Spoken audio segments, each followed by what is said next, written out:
Good evening. It is April 30th, 2010. The first rate shooter is back online with his new verbal attack video on corrupt, reprehensible teachers, professors, and instructors. Before I begin tonight's topic, I just want to remind all you viewers that you can visit or subscribe to my YouTube channel called The First Rate Shooter, or visit my official website at www.ourhost.ca/davidsblog.htm. So let's get started on tonight's verbal attack practice. Tonight I am aiming at the heart of a problem that is corrupt, reprehensible teachers, professors, and instructors. Corrupt, reprehensible teachers, professors, and instructors. Starting in grade 12 in some courses and extending into university for over half the mathematics courses there, exams were given to me that the average person could not complete in the allotted time. The grade 12 English exams, as well as the grade 12 final math exam, could not be completed by the average person in the allotted time. In grade 13, there were some math tests and exams, as well as some science tests and exams that could not be completed by the average person in the allotted time. In university, I took 6.5 credits of arts courses, and I was able to complete all their tests and exams in the allotted time period.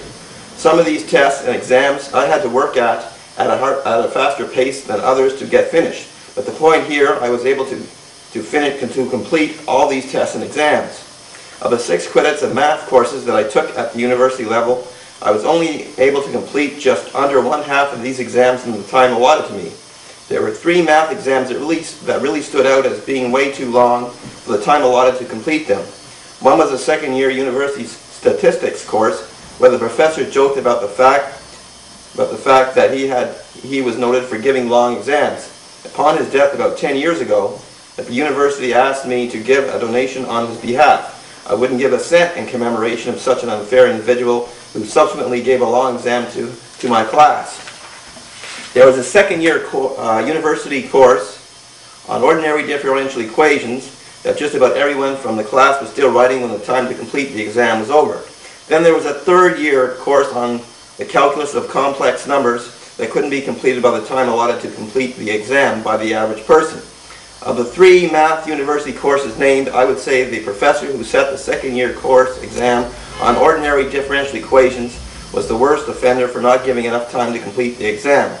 Being in such a situation is like going up to bat with 2 strikes on you at the start. It makes it much harder to succeed at what you're trying to accomplish. It's discouraging.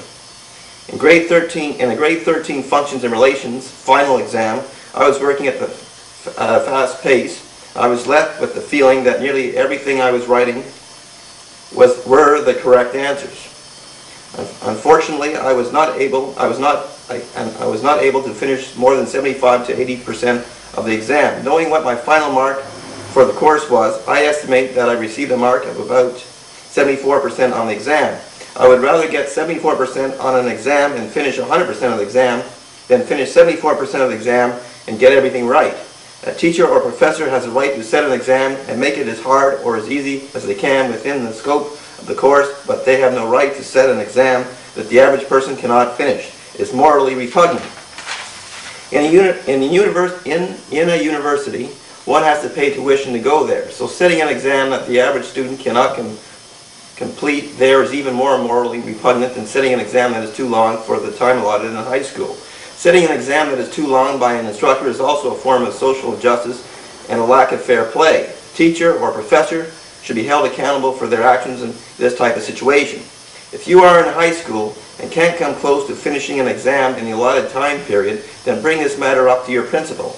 If you almost finished the exam in the allotted time, then let this matter go. However, if you only finish 75 to 80% of the exam, ask your principal to look at your fellow students' exams to see if a good percentage of them were not able to finish the exam. If he or she complies with your request and he or she finds that many other students were in the same position as you, then he or she should at least reprimand the teacher or even suspend the teacher and force the teacher or a substitute teacher to set another exam for the students, this time one at a reasonable length. If the same teacher sets long exams repeatedly, I think this type of teacher should be fired and not given any pension. The idea is to learn as much as you can from any given course. and to be able to express how much you know on an exam. Otherwise, the system is a farce. I suppose when dealing with medical students, a certain amount of speed as well as efficiency matters because of life and death situations in a medical practice, and time may be a factor. But speed hardly matters when it comes to mathematics and English. Now, getting back to your high school's long exam, you can also talk to some of your fellow students to see if they were able to complete their exam. If your principal is obstinate and won't conduct a review of the exam, then you should take matters into your own hands and write a letter to your local newspaper about your situation under letters to the editor, and even start a petition amongst your classmates for the principal to see, thereby putting public pressure on him or her to conduct a review of the exam.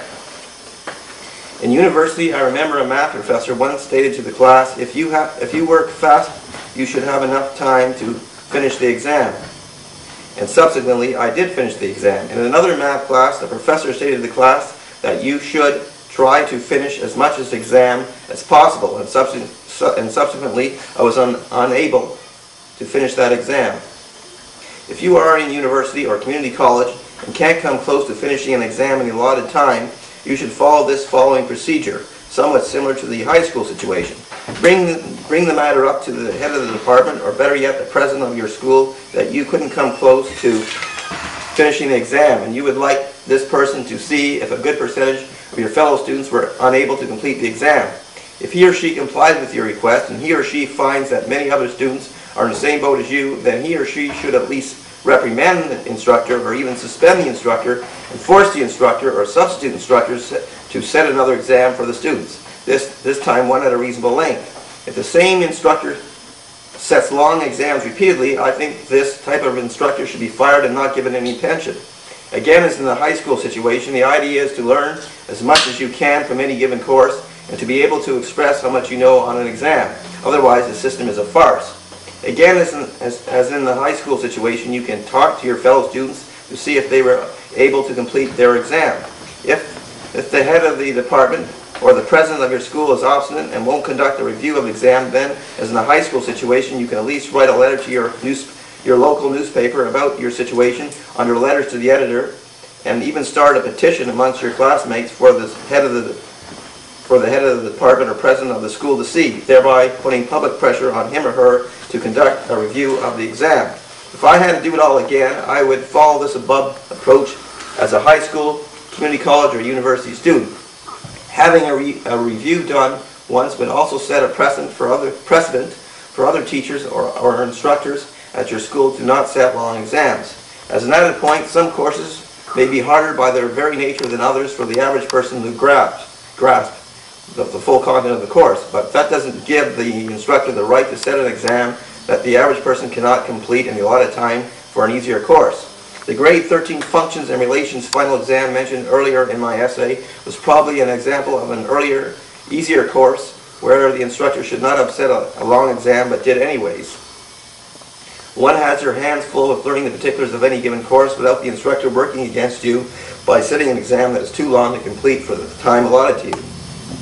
You would think that logic applies even more in mathematics than most other subjects, but the math instructor isn't using logic if he or she sets a math exam that is too long to complete in the allotted time period for the average student.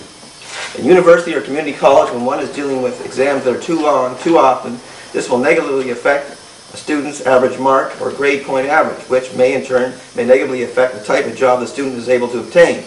In high school, when one is dealing with too long exams too often, this may prevent the student from getting into university or community college in the first place. Again, thank you for watching my video presentation. Check my website out, ourhost.ca/davidsblog.htm. Until next time, I'll see you in the trenches or the front line. That's it.